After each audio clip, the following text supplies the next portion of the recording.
Welcome home to USA Global TV and Radio, a place where dreams take flight, with authentic storytelling, diverse perspectives and meaningful conversations, where global stories unite and bridges are built beyond all borders.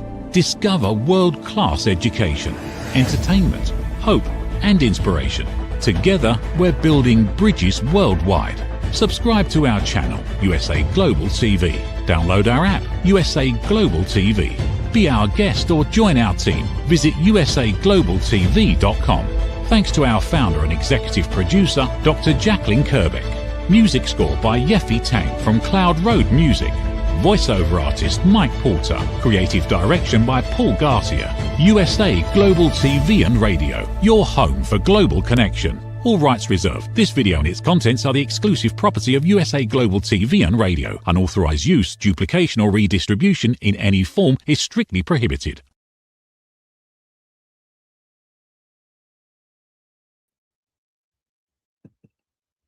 Hello, everyone. Welcome to USA Global TV and Radio, where we proudly provide world-class education, entertainment, hope, and inspiration.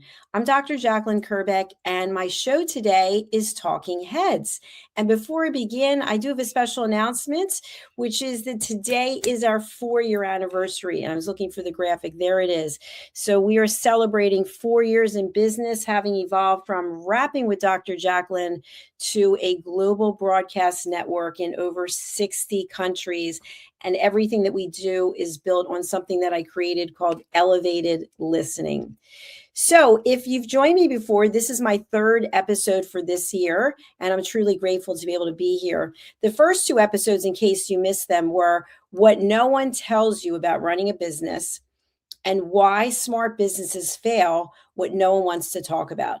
So you can find these 2 episodes over on our playlist, which I'll put up the graphic for that. We have 2 YouTube channels and we stream to a number of places, but these are the 2 channels on YouTube. So if you are watching somewhere else, I would love if you would go over and just subscribe. It just takes a couple of seconds to do so, and then you'll be made aware of all of our programming.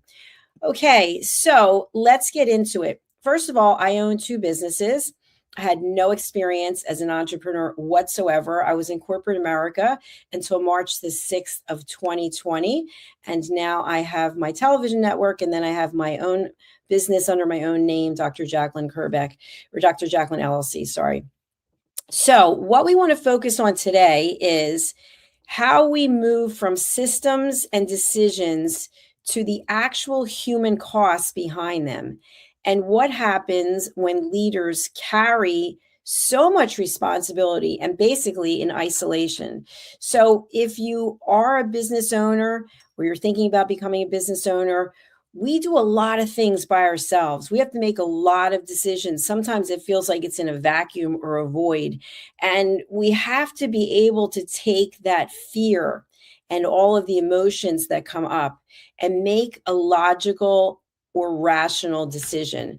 So business owners, especially when we start, I'm 4 years in, and there are a number of things I do make decisions on by myself, but I'm much further along than I was when I first started. So I'm here to share some wisdom and expertise and some of my own experience so that I hope it will help you. I'm also currently enrolled in the Wharton School of Business, and I'm taking the Chief Strategy Officer program, which goes until December of this year. So I will be sharing some highlights from what I'm learning as well. So we're going to be talking today about when leadership, you as a leader, quietly go into what I call just being alone, solitary. You've heard of solitary confinement, which is a punishment. I don't mean that. I mean, we as business owners often lose that support network that we had as our role expands. And what is the reason for that? There's many reasons. Sometimes people are jealous. Sometimes people are jealous that you own your own business and that you're actually turning a profit and it's successful. Other times people are not interested in what you have to say because they're in a different phase of their life, or they don't understand exactly what you're doing and they don't want to do any research on it. Or the fourth is they simply just do not care. So all of these are valid reasons. But as a business owner, I know for myself, it's more than just me. I have people paying me. I have people relying on me, counting on me to make sure that things are going as they're supposed to. And also, is there an exit strategy? Is there a set of systems and structures in place if something were to happen and someone had to step in? So all of these things are quite important. So wherever you are in the course of your business, think about, are you creating a business that is sustainable without you in it? And I'll give an example. So my other business is Dr. Jacalyn LLC. And that's my business where I do keynote speeches, I do my courses, my master classes, my books. So without Dr. Jacalyn KERBECK, is that business viable? I would say probably not. I'm sure there is some way to keep the books out there forever and the courses you can download. But in terms of fresh new content, in terms of someone getting on the stage and giving a keynote speech or leaving a live masterclass, no one can be me. So there's something to be said about that. And that's part of the reason why when I first started USA Global TV LLC, that I separated church and state, if you will, so that this business, the television network, is not based just on me. Am I the one who is making decisions about how we're moving forward? Absolutely. But we have people who are trained as producers. And I've also recently, as of today, written a production manual so that that can be shared with anyone. And of course, we have people doing marketing and search engine optimization, et cetera, et cetera. So think about, how much are you in the business versus how much are you sort of like the eagle overlooking the business so that you can actually see where you're going? And what is your strategy? What is your value? And what is your value statement? We'll be talking about these things in future episodes. But for today, we're going to stay on the fact that as we grow our businesses, many times we lose the support network that we used to have. And we have to make decisions. And when we make these decisions, we can count on some other people who might be mentors or coaches or maybe other business owners. But even when that happens, we still are the ones making the decision. Because if we're relying on others to make the decision for us, then we have to accept the consequences that come with that. That means we're turning over our control and our inner knowing of what it is we want to do to someone else. And when that happens, who knows what's going to happen with the business. I want to talk a little bit about the fact that while we are in this role of leader and we are alone, that there's an emotional and strategic toll that takes place because of this. When we are the ones who are making the decisions, sometimes those decisions come as judgment from other people. So what do I mean by that? People may judge the decisions that I make. My team members, my inner circle, my coaches, my mentors, my colleagues, sponsors, etc. They may say, why did she make that decision? And they're judging. But I make the decisions to the best of my ability based on not just my intuition, which is a huge factor, but also my research. So for those of you who know me, I have a master's degree and I have a doctorate, and I don't say it from a place of ego, but I'm used to doing research, and I research quite a bit. And I don't just take one entity and whatever it is that they have to say. So when I was doing my doctoral dissertation, I had to triangulate data. So I looked at 3 different points of data and had to compare them. And so that's what I do today when I'm doing my research. I'm not just going to take one person's opinion. I'm actually going to look for something that's called peer-reviewed articles, other people who have experience in the area, they have doctorates or masters, etc. So doing your research is also very isolating, because while you're doing your research, your friends and your colleagues might be out having fun. Today, for example, is a holiday here in the States, Martin Luther King Day. And I've had a few people reach out to me and say, are you going to be working today? And my response was, I work every day. It doesn't matter if it's a holiday, if it's my birthday, it doesn't matter what it is. I work every day because I run my own businesses. So When you run your own business, you have to make decisions like that too. Are you taking a lot of time off? Because if you are, and you don't have a structure in place, who's running your business? Now, I'm at the point which I'm really grateful that over the summer I was able to go abroad 3 different times and I had people running my business for me. Now, there's still things I have to do because I'm always checking to make sure things are going well. It's never totally hands off, and I wouldn't want it to be. But carrying that emotional load of knowing that you can and will be judged for the decisions that you make, even a decision like, oh, working on a holiday, people might judge that. But typically, when people are judging, it's really a reflection of what's going on with them, for which I have no judgment. So just be aware of the fact that as you make decisions, people might be evaluating them, they might be judging you, etc. Now, this also can have a big impact on our energy and our ability to be creative. So, what I've done is I've been able to create an environment, even when I'm traveling, so that my isolation doesn't turn to burnout. And I'm not stalling my abilities to grow. In fact, I'm coming up with new ideas all the time. But that doesn't mean that everyone embraces it or everyone understands it. But I work in such a capacity. I've got my green screen behind me. I'm actually traveling. I'm not in my studio. And I've got my computer and the lights. And so I'm ready to go. And I can really broadcast from anywhere. I'm dressed professionally. I've been prepared for the episode. So whatever it is that you're doing, you could have sort of a go-to strategy that when you're not able to be in the office, that you can still function and still work. But what I'm doing does necessitate a lot of creativity and a lot of energy. And that means sometimes I have to set up a boundary that no, I can't go and do this. No, I can't give feedback on that because I'm in the midst of doing what it is that I'm doing. But as a result of doing that, I've been able to come up with courses. I'm able to write books. I'm able to come up with new shows. I just did a show right before this called Let's Finally Talk. And so I have set myself up for success based on the fact that I am isolated for the most part, but I'm using it as a way to generate creativity. And you might have other ways that you generate creativity.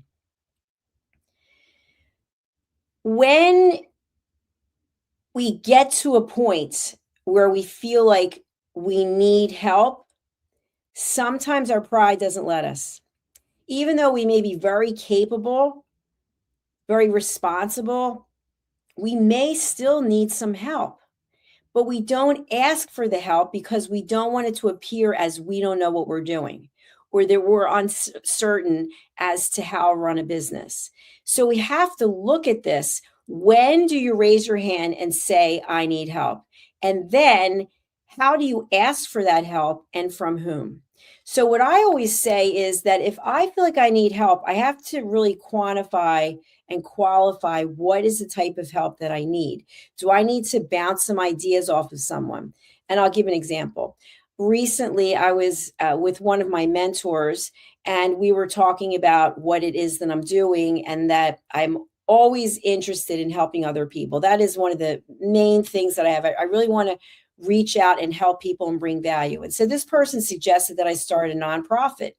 And so I thought, wow, I don't actually know anything about starting a nonprofit. I am on the board of the Crohn's Colitis Foundation, but I'm not involved in the structure. So I did a lot of research on it. And then I started asking other people who have nonprofits, what's been your experience? So I'm going to go to people who are doing something that I want to do, and they're doing it really well. I'm not going to go to people in my immediate circle who have no experience with forming a nonprofit because they're going to give their opinions. Well, why do you need something else on your plate? Aren't you busy enough? What about this? And what about things that come up for people who don't have the experience, who aren't in that same background of where it is I want to go. They might mean well, but they're not going to actually provide any value in terms of how I actually do what it is I need to do. So look to people who are in your circle. And if they're not in your circle, LinkedIn is a great place to go. You can go to LinkedIn and you can put in whatever it is, nonprofit president, for example, in my case. And then you can just reach out to people. Most times, people who are very happy with themselves, who are doing well, they are more than happy to answer questions, to speak with you, sometimes even to meet with you. When people are insecure, they typically are coming from a place of ego. And again, I'm generalizing, but they might not want to help you because they think, what's in it for them? What are they going to get out of spending their time talking to you? Whereas I've always felt the opposite way. I am always interested in learning something from other people, but we have to put a boundary on that as well. And I'm going to just briefly share the fact that I have a course and a book that are coming out, and it's basically Stop Giving Away Your Value. This is hugely important for business owners. And you can sign up for the course over on my website, drjacalyn.com. And you can also purchase the book. You can pre-order the book on Amazon. And here's the book. So I bring this up because as business owners, we only have the same number of hours in a day as someone else. But when you work for someone else, at least my experience, having been in corporate for, I think, 30 years, you're getting a paycheck. You're on the clock, then you're off the clock. When you leave the building, it's usually someone else's issue, unless you're in sales, for example, and you've got quotas to meet, or maybe you're in service and things aren't going well. There's all different ways that we could explore that on another program. But when you're running your own business, you're never really away from it. So when I mentioned I was over in Europe traveling, even though I had people producing the shows and doing the accounting and the bookkeeping and whatnot, I still am responsible for the business. So I still had to be available to answer calls. I still had to be available to watch shows and see how they were going. So you never are fully away if your heart is really in it, I think, and if you have a certain level of passion for it. So we know now, hopefully, how and when to ask for help and for whom to ask help from. So the next thing is understanding when that isolation can be harmful. So as I mentioned, I spent a big majority of my time being alone. And I don't mind it. I'm very happy with it because I come up with all kinds of ideas and I really love what I'm doing. Before, when I was in corporate and I was working for a company, I traveled the world. I had clients and we had a lot of entertainment and I really was never alone. And what I found was, whether it was related or not, that my ulcerative colitis was really bad and I was super, super sick. So now I'm coming from a place where, ulcerative colitis is incurable. So I still have the disease, but I've been in remission. I'm going to knock on wood and say, please, God, I've been in remission for almost a year. So I really attribute that to the fact that I absolutely love what I'm doing. But there are times when we're in business when we can be alone, and it's not a good thing because we start questioning everything that we're doing. And this is a point when I would say, step away from what you're doing. And actually, as I mentioned before, have that bird's eye view, that eagle's view of what's going on in your business, and decide to yourself, do I really love what I'm doing? Or am I just doing it and I'm not getting the joy out of it? And we get a choice. That's the beautiful thing as humans. We get to choose how we want to spend our time. So the cost of carrying everything alone is that we get to choose how we carry it. We get to choose how we delegate. We get to choose how we want to spend our time in the business, on the business, over the business, etc. So I know I'm giving you a lot of information right now, but I'm trying to give you as much as I can from my own experience. In my case, I think being isolated has really resulted in tremendous growth. And as I shared before, this is our fourth year anniversary. So there's no one to celebrate with at the moment, but I'm really incredibly grateful that after 4 years, we are still in business and we are still growing. And, many businesses fail after 3 years. So as much as I'd love to celebrate with my parents, they both have passed on. I am celebrating by myself. And I'm just sharing with you that we have these incredible moments in life when maybe there is no one else there, but we can still celebrate. You can be in isolation and still feel like you have everything that you need. It's all a matter of perspective. And I truly believe how we feel about ourselves. And at the core of all of this is something that I really am very passionate about. I'm a peace ambassador, and I really believe in us finding inner peace. When we have that inner peace, then that isolation is not a negative thing. It's not you're running and hiding because you don't want to face the world. You're choosing to spend your time growing personally, growing professionally. As I mentioned, I'm taking a course at Wharton Business School, and I don't really need to have any formal education because I've got the bachelor's, the master's, and I've got the doctorate. But I chose to apply to see if I could get in. And when Wharton accepted me, I was thrilled. So my point is, I've chosen to get more formal education, especially when it comes to strategy, so that I can continue to grow this business and my other business, because I don't know everything. So keep that in mind. We can choose how we look at being isolated. Now, many times we as leaders will introduce trusted advisors, a board possibly, brainstorming, focus groups. And sometimes leaders can be concerned that when we bring other people into the business, that we're going to lose our leverage. And I found that that's not true. That, again, comes from a place of fear. So think about two places you can come from. One is love, and the other is fear. And when you come from a place of fear, you could be questioning everything. You could be keeping things so tightly held, so tight to the chest, that you're not able to grow. Because if you're not going to trust anyone, then that really is limiting. And I've shared this before, but I've brought on people as partners. I've hired consultants, I've hired suppliers, and overall, it's been a good experience. But there have been 3 experiences that were very negative, and they stay with me all the time as a reminder that sometimes we trust and we misplace where we put that trust. So I'd hired some partners and I paid them, I think, $32,500 to do certain things. And then they just didn't do them. And I had to do it myself. So what happened was, as a result of that, I learned how to do certain things, which I don't want to say because I don't want to say specifically who the people are. They know who they are. But the one thing I can say is that every time I have made what I will call a mistake, I have gained incredible value from it. And the one piece of advice that I took from the situation where these partners took my money was, put the emotion aside and find the solution. And that is something that has stuck with me, because my father would always say I was really prone to high highs and low lows. And now I'm like this. And I've had to work on it. But not that I never feel emotions, of course I do. But as business owners, think about it. If you become so highly emotional about something, it can completely derail whatever it is that you're doing.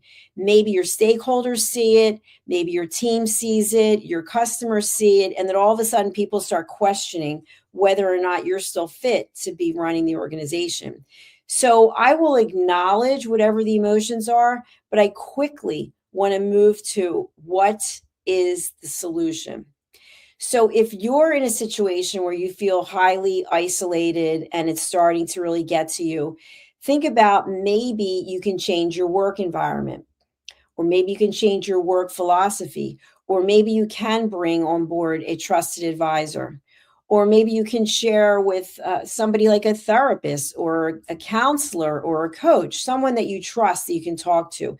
Again, we get to make choices. So as business owners, notice what's coming up for you, notice what the emotions are, acknowledge them, and then set a boundary. I will allow myself to feel angry, to feel anxious, to feel afraid for 10 minutes. That's what I use, 10 minutes. Now, once in a while, there might be something I need an hour. But after the hour, that's it. I'm not wasting any more time on negative emotions. Instead, I'm going to look for what is the solution.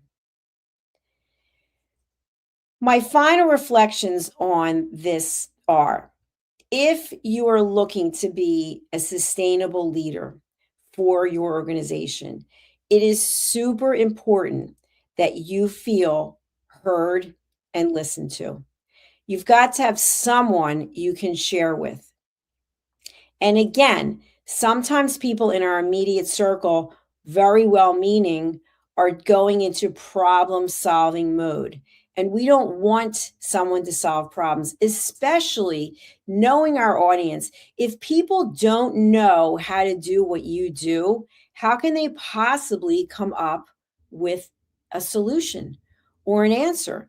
But yet people will try to, either because they want to feel like they're part of what you're doing, they feel kind of isolated themselves, or maybe they don't really like what you're doing and they just want you to stop doing it. They just give you bad advice.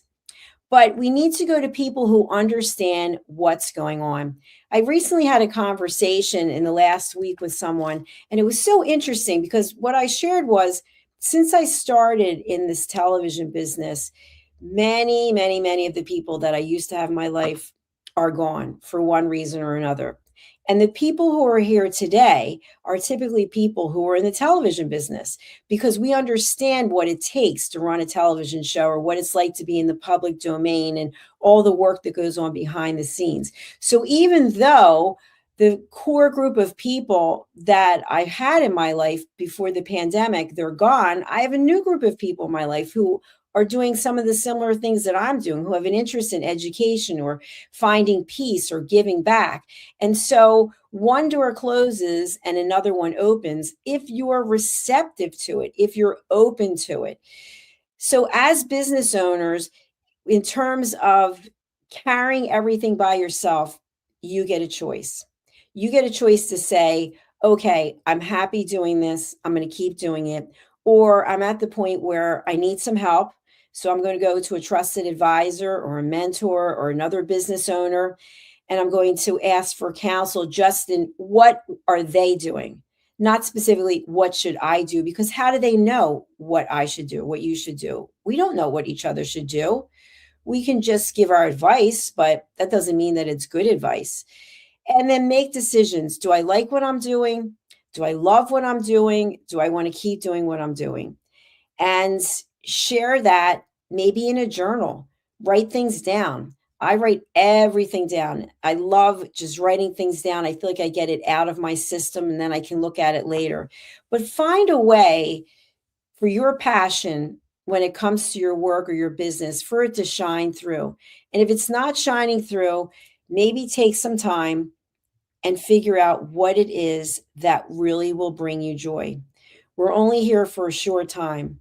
So finding what it is that lights us up is really the key to peace. Otherwise, we're struggling, we're anxious, we're upset. So I hope that wherever it is that your life takes you on your journey, that it is filled with passion and joy. And of course, the best of health. And I hope one day you'll be celebrating, like I am today, a milestone in my personal and professional career as an entrepreneur. Thank you for listening. Thank you for watching. We'll be back with our next show very shortly. In the meantime, we're going over to our sponsors. Again, thanks for being here. Bye for now.